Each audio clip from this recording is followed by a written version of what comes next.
안녕하십니까, 인동입니다. 우리가 지난 시간에 인도네시아 경제를 이끌고 있는 재래산업 중 1차 산업과 2차 산업에 대해서 알아보았습니다. 이번 영상에서는 이어서 인도네시아 경제를 실질적으로 현재 이끌고 있는 성장산업 중 2차 산업에 대해서 말씀드려 보겠습니다.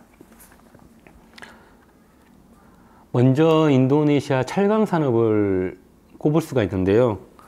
2010년도 초중반에 한국 포스코 기업하고 인도네시아 철강 기업 크라카타우 스틸이 합작해가지고 만든 포스코 크라카타우 스틸이라는 회사가 있습니다. 과거 철강 산업이 우리나라의 기간 산업 중 하나였듯이 인도네시아 철강 산업도 현재 인도네시아의 대표적인 기간 산업 중 하나입니다. 포스코 크라카타우 회사는 인도네시아 자카르타 서쪽 지역에 찔레곤이라는 지역이 있는데 그 지역은 우리나라로 치면 서울에서 인천? 인천이라고 보시면 되실 것 같고, 그곳에 이제 제철소를 만들고 나서 그 찔레곤이라는 지역이 원래는 되게 시골이었다고 들었는데 지금은 영화관도 들어서고 하나의 지역 상권으로서 큰 역할을 하고 있다고 들었습니다. 저도 찔레곤에 있는 찔레곤 근방만 가봤지 포스코 쪽 그 공장은 들어가 보지는 못했는데 아마 지난번에 그 인도네시아 뉴스를 보니까 추가로 더 공장을 건설할 계획에 있다. 아마도 지금 건설을 하고 있는지 어쩐지는 모르겠는데 그 규모가 점점 커질 거라고 지금 저도 생각하고 있습니다. 두 번째로는 자동차 산업입니다. 모든 동남아시아 거의 모든 나라가 그렇듯이 인도네시아도 역시 처음에 제가 인도네시아에 갔을 때 거의 대부분이 도요타 차량이었습니다. 그리고 도요타 공장이 인도네시아에 있었고요, 당시에. 그래서 가끔씩 길 가다가 그 당시에 기아 카니발도 완전 구형 카니발, 그 다음에 현대 아토즈 그런 거를 길 가다가 어쩌다 한 번씩 보면은 그렇게 반가울 수가 없는데 2년 전인가 3년 전에 현대차가 자카르타 동쪽 지역 까라왕이라는 그 지역에 이제 생산 설비를 갖추고 그 자동차를 이제 생산함으로써 지금 엄청난 성장세를 좀 가지고 있고, 또 현대차가 점점 인도네시아 내에서 그 시장 점유율을 조금씩 차지하고 있다고 들었습니다. 코로나 이후에 제가 작년 2023년도에 인도네시아 출장 갔는데 그 공항에서부터 그런 각종 전광판에 온통 현대자동차 아이오닉 그 홍보를 하고 있더라고요. 그거 봤을 때 내심 좀 뿌듯했고, 저도 이제 코로나 팬데믹 이후에 처음 들어가는 거라서 새삼 많이 놀랬었고, 실제로 길거리 돌아다니다가 보면은 아이오닉 차량도 좀 심심치 않게 보고, 그리고 현대차 중에 또 흔하게 볼 수 있는 게 그 팰리세이드, 그 차량이 많이 돌아다닌다는 것을 보게 되었습니다. 그리고 제가 택시를 타거나 길거리에서 이렇게 사람들하고 이야기하다 보면 요즘에는 또 현대차 아이오닉 좋다고 현대차 넘버원 그런 말들도 좀 많이 들었었고, 그때마다 조금 제 차는 아니지만 좀 많이 뿌듯하곤 했습니다. 그리고 세 번째는 또 다른 원자재인 니켈을 들 수 있습니다. 2차 전지 수요가 급증하고 있다는 것은 누구나 다 아는 사실일 테고, 이러한 니켈, 그러한 2차 전지의 중요한 원료 중인 하나가 니켈인데, 이러한 니켈 매장량이 인도네시아가 세계 5위 정도 되니까 당연히 세계 각국 기업들이 인도네시아에다가 생산 설비를 갖추고 니켈을 지금 제거를 하고 있는 실정이고요. 그리고 제가 알기로는 인도네시아에서 니켈이 가장 많은 지역이 술라웨시 섬 이곳으로 제가 좀 알고 있고, 그리고 예전에는 니켈을 원광석 그 자체 그냥 캐가지고 이렇게 뭐 다른 나라에 수출하거나 그 해외 기업들이 뭐 캐가지고 직접 뭐 본국으로 가져가든지 해외로 이렇게 수출하곤 했는데, 최근 몇 년 전에 인도네시아에서 그 법을 좀 개정해가지고 단순히 채굴만 해서는 안 되고, 거기다가 어느 정도 가공을 한 후에 뭐 본국으로 가져가든지 다른 지역으로 수출을 하든지 뭐 그렇게 규정을 해서 지금 또 그 생산 설비 또 추가 설비를 하기 위해 대규모 투자가 이루어지고 있는 것으로 제가 알고 있습니다. 네 번째, IT 산업의 성장입니다. 코로나 팬데믹 기간에 비대면 쇼핑, 즉 전자상거래 그 시장이 급격하게 커졌는데, 뭐 우리나라 뭐 배달의 민족, 뭐 쿠팡이츠처럼 플랫폼을 기반한 그 배달 문화, 그리고 뭐 카카오 택시와 같은 그런 비슷한 뭐 인도네시아는 제가 가보니까 그랩하고 인도네시아 자체에 쓰고 있는 그 고젝이라는 그 그러한 어플이 그 플랫폼 시장을 그 장악하고 있더라고요. 그리고 IT 산업이 발달하면서 뭐 인도네시아도 우리처럼 지금은 스마트폰으로 결제를 할 수 있는 시스템이 많이 갖춰져 있고, 특히 제가 봤을 때 대형마트나 뭐 쇼핑몰 안에 들어가 있는 뭐 각종 상점들에서 이렇게 스마트폰으로 결제하는 것을 제가 많이 목격을 했습니다. 마지막으로 인도네시아 향후 유망 산업입니다. 이 유망 산업은 제가 나름대로 생각한 것을 여러분들에게 전달하는 것이기 때문에 100% 맞다고는 할 수도 없고, 그냥 단지 참고만 해주시면 좋을 것 같습니다. 유망 산업의 첫 번째는 환경 분야 산업입니다. 인도네시아는 우기 때는 비가 많이 내림에도 불구하고 그런 물을 저장할 수 있는 저장 시설이 부족하기 때문에 다 바다로 흘려보내고 있고, 또 그렇기 때문에 인도네시아도 대표적인 물 부족 국가 중 하나입니다. 그리고 또 인도네시아 수질이 또 좋지 않고, 안에 그 수돗물이라고 해도 그 물 안에 석회석 성분이 좀 들어있으니까 혹시 인도네시아에 처음 방문하시거나, 또 마시는 분은 아시겠지만 또 호텔에 가서 이제 뭐 호텔에서 제공되는 그 물로 양치를 하시고, 수돗물로는 가급적이면은 양치를 하지 마시고 그냥 그거는 샤워하는 데만 사용하시는 게 더 좋을 것입니다. 저는 뭐 개인적으로 그 인도네시아 수돗물로 양치하는 것을 권해드리고 싶진 않습니다.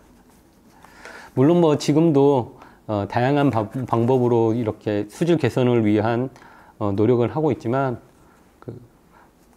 뭐 인구가 2억 8천만 명 그 모든 인구의 그 수질 개선을 뭐 충족시키려면 아직도 먼 것 같습니다.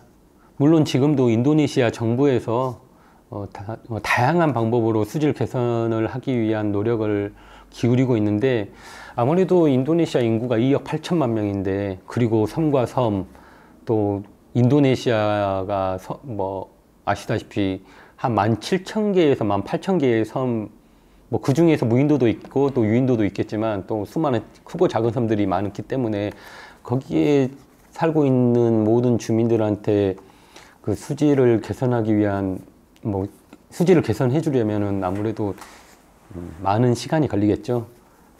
그래서 아마 그 물 관련 아이템이 향후에 좀 유망 산업이 되지 않을까, 인도네시아 내 유망 산업이 되지 않을까, 저는 좀 그렇게 생각하고 있고요. 그리고 공기 정화 관련 분야입니다. 제가 10여 년 전에 인도네시아를 방문했을 때 이렇게 길거리에서 음식을 조리하거나 아니면 뭐 공장 같은 데 방문 이렇게 하다 보면, 물론 이제 큰 공장 같은 경우에는 뭐 기본적인 그 공기 정화 시스템을 갖추고 뭐 하는 데도 있었지만, 뭐 중소 작은 데, 영세한데 아니면은 뭐 어느 정도 규모는 있지만 그런 것을 그 공기 정화 뭐 필터 시스템이랄지 뭐 그런 시스템을 제대로 갖추지 않고 뭐 하는데도 좀 많이 목격이 되었었고요. 아무래도 그러다 보니까 뭐 아무래도 별도의 장치, 정화 장치 없이 그러한 매연들을 뭐 방출을 하니까 당연히 공기 오염이 좀 심했을 테고, 그리고 자카르타 같은 경우에는 뭐 수많은 자동차, 또 인도네시아도 뭐 베트남도 그렇지만 인도네시아도 베트남 못지않게 거의 대부분이 오토바이를 뭐 많이 타고 다니는데, 그 오토바이에서 나오는 매연, 그리고 인도네시아에서 뭐 새 차도 있지만 아주 한 30년, 40년 전에 굴러다닐 만한 뭐 거기에 그때 생산됐던 차량들도 아주 가끔씩 보게 되는데, 그런 차에서 나오는 그 아주 지독한 매연들, 아무튼 그런 인도네시아 내 특히 자카르타의 그 공기 오염이 문제 때문에, 공기 오염 문제 때문에 자카르타 정부에서도 현재 자카르타는 차량 2부제 운행을 실시하고 있고요. 물론 전기차는 거기에 해당되지 않습니다. 마지막으로 리사이클링 사업입니다. 인도네시아 경제 규모도 지금보다 아마 점점 더 커질 것이고, 그에 따라서 아마 각종 폐기물들이 많이 나올 것인데, 뭐 지금도 많이 나오고 있습니다. 근데 지금도 어느 부분에서 크게 이렇게 재활용하거나 뭐 재처리하는 그런 시설이 있는데, 앞으로 이러한 수요가 더 많아질 것이라고 저는 또 개인적으로 생각하고 있고요. 또한 인도네시아도 2060년 탄소 중립을 목표로 하고 있어서 친환경 에너지 사업 분야도 향후 유망 업종 중 하나이고, 그 중에서도 태양광 산업이 제가 보기에는 많이 활성화될 것 같은데, 물론 자바섬이나 뭐 자바섬에서도 전기가 뭐 지역별로 천차만별이긴 하겠지만 또 전기가 부족한 데도 좀 있을 것이고, 뭐 수마트라 뭐 각종 큰 섬에서도 전기가 많은 곳, 부족한 곳이 있을 건데, 그런 큰 섬도 전기가 부족한 지역이 덜어 있긴 한데, 그 외로 작은 섬에 살고 있는 주민들은 그 전기가 어떻게 잘 공급이 될지 좀 뭐 제가 제 눈으로 뭐 확인해 본 건 아니지만 뭐 그냥 뭐 유추해 볼 수 있지 않을까 그렇게 생각이 되는데요. 아마 지금도 태양광 뭐 패널을 인도네시아에 지금 설치를 하고 있고, 앞으로 그 수는 더 늘어날 것 같습니다. 그래서 이것도 뭐 유망 산업 중에 하나이지 않을까 저는 그렇게 생각하고 있고요. 그리고 두 번째, 의료 산업입니다.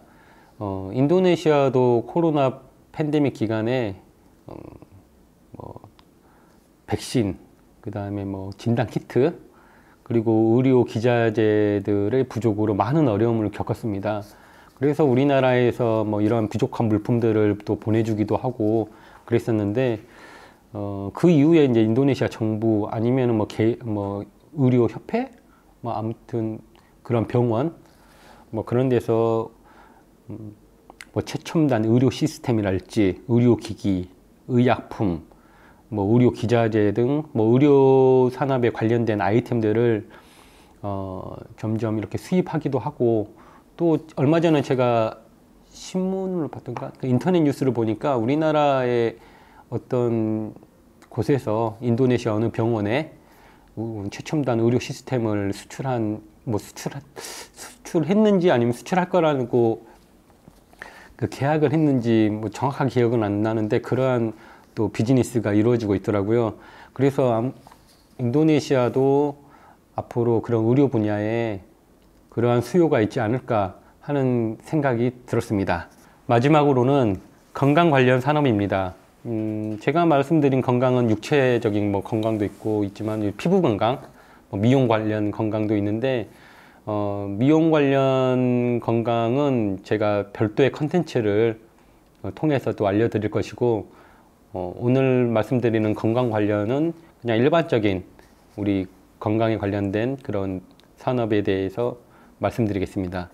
뭐 인도네시아도 지금 경제 규모가 커지고 있고 당연히 경제 규모가 커지면 소득도 증가되고 소득이 증가되면 당연히 삶의 질도 향상되기 때문에 그 부분 삶의 질이 향상됨으로 인해서 자연히 사람들이 마지막에는 또 건강하게 살고자 하는 욕망이 있지 않습니까? 그래서 인도네시아도 건강 관련 산업이 향후에 잘 될 거라고 보는데 물론 아직까지는 일부 고소득층에 한정되어 가지고 뭐 우리나라의 비싼 뭐 홍삼 제품, 인삼 제품들을 구매를 해서 섭취를 하고 또 뭐 다른 나라의 좋은 음식, 좋은 뭐 그런 건강식품들을 먹고 있는데 그래서 제가 생각하기에는 뭐 5년 내지 10년 이내에 그런 수요가 폭발적으로 증가해서 또 건강식품이나